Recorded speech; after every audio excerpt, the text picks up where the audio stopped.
A sessão seguinte, então, que a gente vai apresentar é a sessão das FAQs. FAQs são aquelas dúvidas frequentes que a equipe de suporte recebe, ou ainda a equipe de implementação durante as implementações, né? Então, são as dúvidas de usuários, aquelas dúvidas recorrentes, né? E ela vai sempre ter como finalidade explicar uma dúvida pontual e muito específica de um processo, de uma rotina, de um relatório, né? E a gente usa, então, o nosso conhecimento para elaborar esse documento, né? Então, é importante que quando vocês consultem uma FAQ, lembrem-se que ela responde uma dúvida pontual específica e que a variação do ambiente de vocês pode requerer outras configurações ou parametrizações, né? Então, a FAQ, ela dá dicas de como solucionar aquela dúvida que chegou no suporte e ela vai sendo incrementada com o passar das demandas de suporte, à medida que a gente vê que, para um outro cliente, existem outros caminhos, outras alternativas para resolver aquela situação. Então, a gente vai incrementando à medida que as dúvidas vão chegando, tá? Então, ele é um documento mais informal, diferente de um como fazer que é mais técnico, né? Porque ele é elaborado pela nossa equipe de suporte mesmo, com base naquela pergunta que chega do cliente. Então, a gente coloca essa pergunta que o cliente elaborou dentro da Wiki, né? E as respostas técnicas, então, de como solucionar possíveis causas, o que eu posso avaliar, se aquilo está correto ou não, né?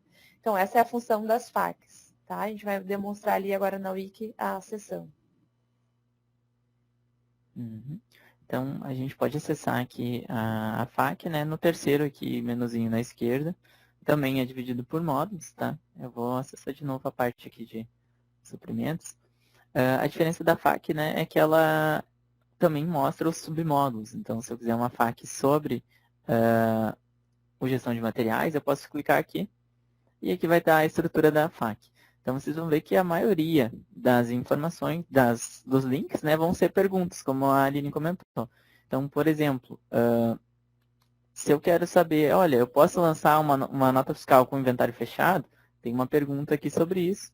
E dentro vai ter a resposta, que vai falar sobre as configurações que envolvem o tipo de movimentação que a gente pode ou não fazer, né? Se envolve algum outro tipo de parametrização. Vocês verem que é um link, né, um pouco mais curto, né, com umas explicações também técnicas. E a gente também tenta manter, deixa eu mostrar aqui para vocês, por exemplo, né, como realizar o ajuste de custo de custo médio de um material. A gente tenta também mostrar bastante exemplos. Então, aqui vamos ter diversos prints, vamos mostrar um exemplo específico de como fazer esse ajuste, né, que tipo de espécie usar, etc. Porém, quando a gente for aplicar isso, né, seja em um cliente, uma implementação, ou seja na nossa empresa, né, se a gente for, no caso, o cliente que está acessando, a gente precisa entender que isso aqui é um exemplo, né, para responder essa dúvida. Mas na minha empresa, né, no meu SIGAN, talvez a espécie de estoque não vai ser o mesmo código, mas a ideia vai ser a mesma, né? A lógica que o sistema aplica ali, a regra de negócio vai ser a mesma. Eu só tenho que adaptar isso às minhas configurações, aos meus parâmetros ali que eu uso, certo? Deixa eu voltar aqui.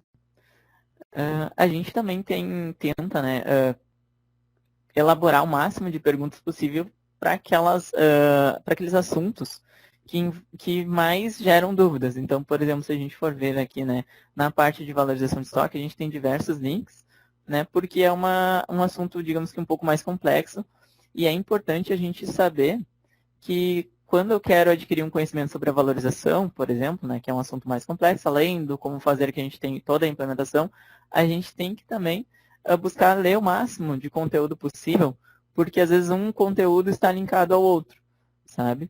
Então isso é bem importante também que as FAQs elas têm como esse objetivo de complementar conteúdos. E às vezes se um conteúdo está simplificado em uma FAQ, ele pode estar apontando para outras FAQs, tá explicando sobre conhecimentos complementares, digamos assim, tá bom? Deixa eu acessar aqui também uma dica, né? Aqui na pesquisa SIGAN, a gente pode sempre, se a gente quer acessar a FAQ, a gente pode digitar a FAQ e o nome do módulo, tá? O nome do módulo é, por exemplo, aqui, né, ES, a gestão de materiais. Se eu digitar a FAQ CO de compras, ele vai também me sugerir a FAQ de compras. eu digitar a FAQ GF, né, que é o módulo de gestão financeira, também vai me listar aqui as FAQs deste módulo.